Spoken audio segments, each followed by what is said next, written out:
کہتا ہے میں دولت مند ہوں اور مالدار بن گیا ہوں اور کسی چیز کا محتاج نہیں، اور یہ نہیں جانتا کہ تو کم بخت ہے اور خوار ہے اور غریب اور اندھا اور ننگا ہے۔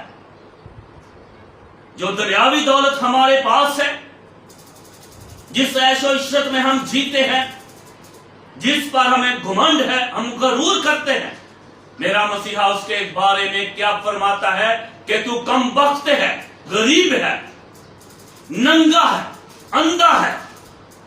اس لیے میں تجھے صلاح دیتا ہوں۔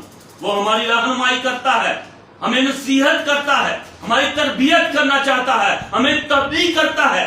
وہ کہتا ہے کہ میں تجھے صلاح دیتا ہوں کہ مجھ سے آگ میں تپایا ہوا سونا خرید لے تاکہ دولت مند ہو جائے۔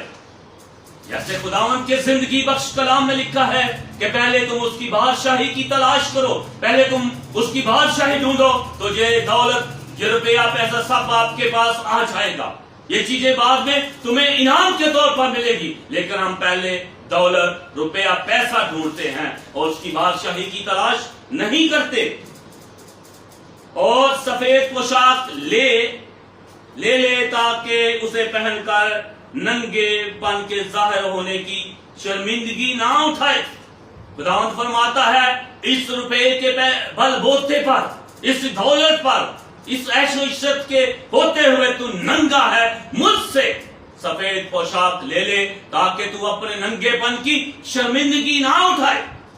آگے لکھا ہے اور آنکھوں میں لگانے کے لیے سرما لے تاکہ تو بینا ہو جائے۔